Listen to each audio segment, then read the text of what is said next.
Philosophically speaking, we're at a strange crossroads as a world, as people.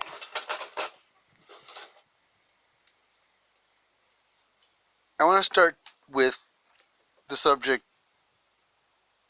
of what happens when you steal from a nation. I want to talk about justice issues, social justice issues.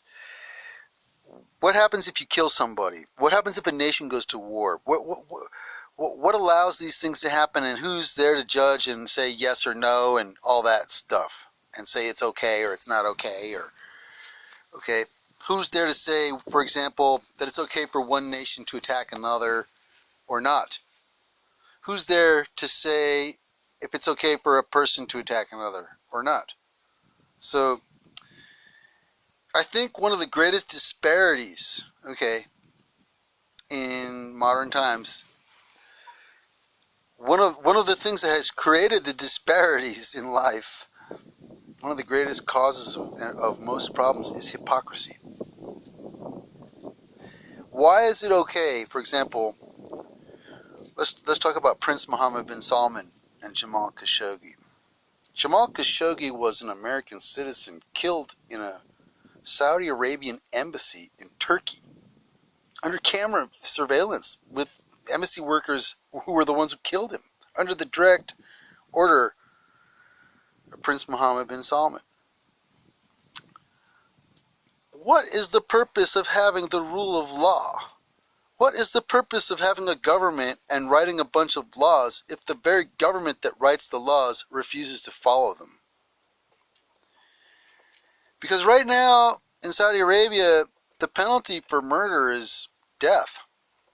So right now, technically, Prince Mohammed bin Salman should have been killed. He should have been executed and beheaded, but he wasn't. So this proves that the Saudi government isn't even willing to follow their own rule of law. If it applies to their own princes and princesses, no. By the way, if you check it out, there's something like 7,000 princes and princesses in Saudi Arabia. That is just unbelievable. The benefits of having a harem. But so, hold on. Let's go back a minute. So it's okay for a prince from a government, like an Arabian government, to go kill somebody in his own embassy, and there's no repercussions. There's nobody's going to say anything. Donald Trump, the president of America, doesn't even say anything. Allows it to happen because Prince Mohammed bin Salman is his little economic buddy. That's so wrong. Because I'll tell you what, if I were to go out and kill somebody right now because I didn't like them, just because I didn't like them because they said something wrong about me, I'd be put in jail, right? At the least, depending on which country I'm in. So why is it one person's allowed to do something that another person can't? That notion, especially in our country, of all men are created equal under God, blah, blah, blah. Yeah, throw that one out the window. Okay. Let me give you another example. Let's just leave murder aside for a minute. Let's say you steal from me. Let's say, no. Let's say a country steals from a country. Let's start there. Let's at the country level, like we did with Jamal Khashoggi and Prince Mohammed bin Salman, a country killing an individual. It's okay for a country to order the killing of an individual, but it's not okay for an individual to order the killing of an individual. Now, is it okay for a country to rob a country? Should the United States, for example, if the United States were to go to Saudi Arabia and steal, let's say, $350 million, do you think Saudi Arabia should let it? Do you think Saudi Arabia would let somebody, do you think any country would just willingly let another country steal $350 million of resources? Or wouldn't that be an act of war? Because under my book, that would be an act of war. By the way, somebody said, oh, you must be a narcissist because you're the only one who ever appears in your videos. No.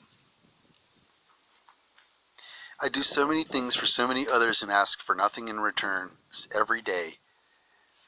that doesn't fit the bill of a narcissist. The reason why nobody else is in my videos is to protect them. If there is anybody in my videos, it's somebody who's just passing through my life or just passing through on the street in the video. But I would never put anybody who I seriously have in my life in the videos because my thoughts are controversial and there's people who don't like them. And I don't want anybody who's innocent or any third parties who have nothing to do with my thoughts to be hurt by ignorant individuals, hypocritical individuals. But getting back to the main bent. So if a country steals 300 million from another country, what do you think is going to happen?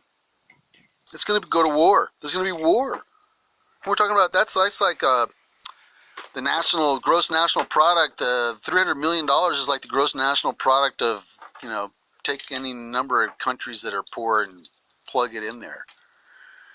So no, a country's not going to just willingly let another country steal from it and not respond with some kind of something like war.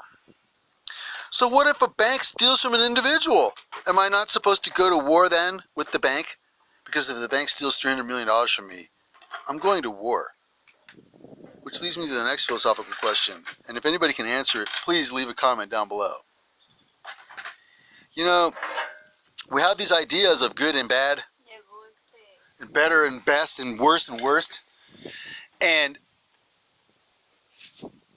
there is this middle ground, right? But is there a middle ground for war and peace? Because I don't think so. Anyway, we're going to continue this in the second video about the fifth horseman of the apocalypse, hypocracy.